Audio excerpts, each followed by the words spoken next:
ऐश्वर्या ने खोल दी अनिरुद्ध की घटिया पोल।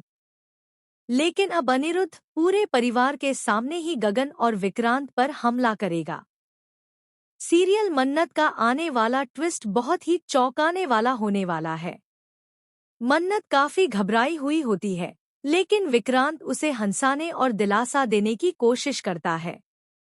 इसी बीच मल्ला कहती है कि अब उसके पास कुछ नहीं बचा। उसकी मां उससे छीन ली गई क्योंकि ऐश्वर्या ने अपनी जान पर खेलकर मन्नत को बचाया और विक्रांत तो उसका था ही नहीं। ऐसे में मल्ला भागने का सोचती है, लेकिन फिर मल्ला जानबूझकर यह राज खोल देती है कि मन्नत ऐश्वर्या की नाजायज बेटी है, एक बिन मांगी हुई मन्नत। इसके बाद श्रुति बताती है कि कैसे ऐश्वर्या ने एक छोटी सी बच्ची को अनाथ छोड़ दिया था। मन्नत को कभी पता ही नहीं चलता अगर लीवर डोनेट की बात न होती, जिसकी वजह से ऐश्वर्या मन्नत तक पहुंची। लेकिन आज भी मन्नत ऐश्वर्या को अपनी मां नहीं मानती।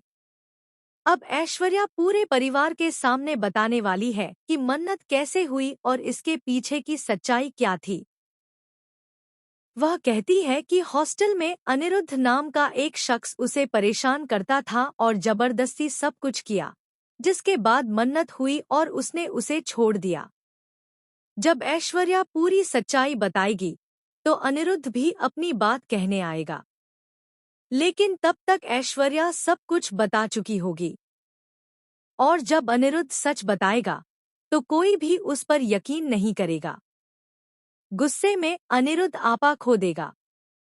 वह गगन और विक्रांत पर चाकू से हमला करने की कोशिश करेगा। वहीं मन्नत अपने ही पापा पर गुस्सा करते हुए उनका कॉलर पकड़ लेगी। लेकिन सवाल यह है, क्या सच में ऐश्वर्या सही बोल रही है? क्या वाकई ऐसा ही हुआ था, या फिर यह कहानी ऐश्वर्या ने गढ़ी है और असली सच्चाई कुछ और ही है? क्योंकि जब अनिरुद्ध सबके सामने सच बताएगा तो कोई भी उस पर भरोसा नहीं करेगा। ऐसे में अनिरुद्ध और भी पागल हो जाएगा। अब मन्नत अपने ही पापा को सबक सिखाएगी और ऐश्वर्या को न्याय दिलाएगी, क्योंकि उसके साथ गलत तो हुआ ही है। लेकिन क्या इन सबके बीच मल्ला की चालें भी सामने आएंगी? क्या वह अब अनिरुद्ध से हाथ मिलाकर ऐश्वर्या और मन्नत से बदला लेगी? फिलहाल हमें कमेंट करके बताइए, आपको क्या लगता है? क्या ऐश्वर्या सच बोल रही है? क्या अनिरुद्ध वाकई इतना घटिया इंसान है? हमें कमेंट करके बताइए और टीवी की लेटेस्ट अपडेट्स के लिए चैनल को सब्सक्राइब करना न भूलें।